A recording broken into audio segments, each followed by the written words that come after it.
Block स्तरीय मत्स्य और प्राणी संपद मेला 2025 गजपति जिला गुमा ब्लॉकर पंचायत कार्यालय परिसर में मत्स्य और प्राणी संपद विकास विभाग तरफ 18 नवेम्बर 2025 तारिख दिन ब्लॉक स्तरीय मत्स्य और प्राणी संपद मेला 2025 आयोजित होता है। मेला 20 गोटी ग्राम पंचायत मत्स्य और प्राणी संपद विभाग समुदाय 400 जन ऊर्ध्व चाषी भाग नहीं। डाक्तर पतित पावन रथ गोष्ठी प्राणी चिकित्सा अधिकारी गुमा स्वागत अभिभाषण प्रदान कर सभार उद्देश्य तृणमूल स्तर में सरकारी योजनार सचेतनता सृष्टि करने कहते। मुख्य अतिथि भाव श्रीजुक्त रूपेश कुमार पाणिग्राही मानवर विधायक पाराकमुंडी प्रदीप प्रज्वलन कर मेला को उद्घाटन करते। मत्स्य और प्राणी संपद विभाग मंत्री मानवर गोकुलानंद मल्लिक महोदय वार्ता प्रदर्शन पर सभा कार्य आरंभ होता। पंचायत समस्त सरपंच और समिति सभ्य उत्तरीय प्रदान कर संबर्धना समस्त सरकारी योजनार सफल रूपायन सह मत्स्य और प्राणी संपदर अभिवृद्धि किभली चाषी आय बहुगुणित होगा सहित युवावर्ग समन्वित कृषि माध्यम स्वावलंबी होगा सह बेकारी समस्या दूरीकरण करी समृद्धि लाभ करें मुख्य अतिथि सचेतनता करते। मेला मुख्य वक्ता भाव में उपनिर्देशक डाक्टर विद्युत शेखर मिश्र और जिला मत्स्य अधिकारी नीरज चंद्र नायक जोग देते। सम्मानित अतिथि भाव में श्री एस शेषगिरी प्रतिनिधि मान्यवर सांसद ब्रह्मपुर श्रीमती सुनेमी मंडल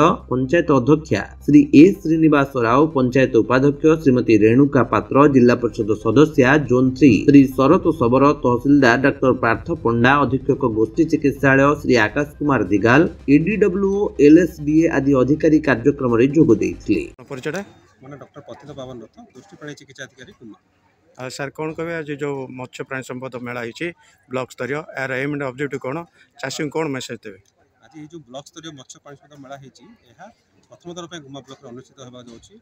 पूर्व यह जिला स्तर में राज्य स्तर में होता जहाँद्वारा यह आमर ग्रासरूट लेवल जी चाषी अच्छा जो एक्चुअली कर फार्मिंग से आम किसी स्कीम पहुँचे पार तो यह ब्लॉक द्वारा ब्लॉक में प्रोग्राम होगा द्वारा समस्ते ये प्रोग्राम मूल लक्ष्य आम डिपार्टमेंट समस्त योजना और यार सब्सिडी केते कौन सब लोक आम जन पार याफल लोक भविष्य में विभिन्न योजन अंशग्रहण करके लाभवान हो पारे।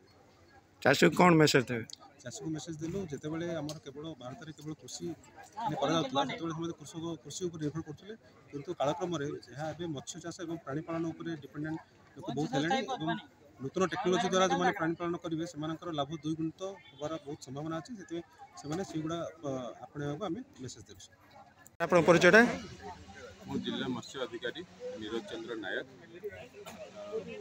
आज आमर ये जो मत्स्य प्राणी संपद मेला माने अनुष्ठित होती यार मुख्य लक्ष्य हूँ आमर ये जो सचेतनता सृष्टि करेंगे माछ चाषी मान पशुपालन चाषी मान भितर आमर सचेतनता सृष्टि करेंगे आमर जो योजना गुड़िक कार्यकारी हो जिले में कार्यकारी होगा अधिक अधिक लोक पाखे व्यापक रूप से प्रचार प्रसार हो पार अधिक अधिक लोक पहुँची पारे जहाँफल कौन हम ना अधिक अधिक लोक यही जो योजना गुड़िक ग्रहण कर लाभान्वित हो पारे आर्थिक उन्नति करें।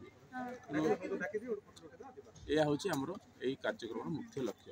आगु यहाँ जिला स्तर में होता जहाँफल कौन अधिक अधिक लोक पहुँची पार ना एवं ब्लॉक स्तर में हो ब्लॉक स्तर हेल्ले कौन ना ये यार ग्राम स्तर सब जगह तृणमूल स्तर पर सब जगह को माने सब ग्राम लेवल को जापर गाँ लेवल को जो साधारण ग्रामवासी मैंने विषय जापर जहाँ कौन हम ना अधिक अधिक लोक ये योजना गुड़िक संपर्क जानवे ग्रहण करेंगे और निजर निजे लाभान्वित हो पारे। आज जो ब्लॉक स्तरीय मत्स्य संपद मेला अनुष्ठित होती आर एम एंड ऑब्जेक्टिव कौन या कौन कहे? वीडियो गुमा आज आम ब्लॉक स्तरीय मत्स्य और पशु संपद मेला कराई आम विभिन्न चाषी मान डाकी जो मैंने पुराना चाषी थे कि नुआ चाषी जो मैंने थे आज डाकी मान्यवर विधायक पाराकमुंडी से आसी आम गणर जोग देते ये आम चाषी मान नुआ प्रकार केमती चाष करेंगे प्राणी चाष पशु चाष माछ चाष जमी करके रोजगार केमती उन्नति करेंगे नुआ टेक्नोलोजी मध्यम केमती से रोजगार कर उन्नति करे गोटे वर्कशॉप टाइप गोटे सचेतनता कार्यक्रम आज करेंगे बहुत चाषी जोग देते veterinary officer fisheries officer medical officer तहसीलदार पुलिस ये सब विभाग आसिक कार्य चाषी कौन सर वार्ता देवे?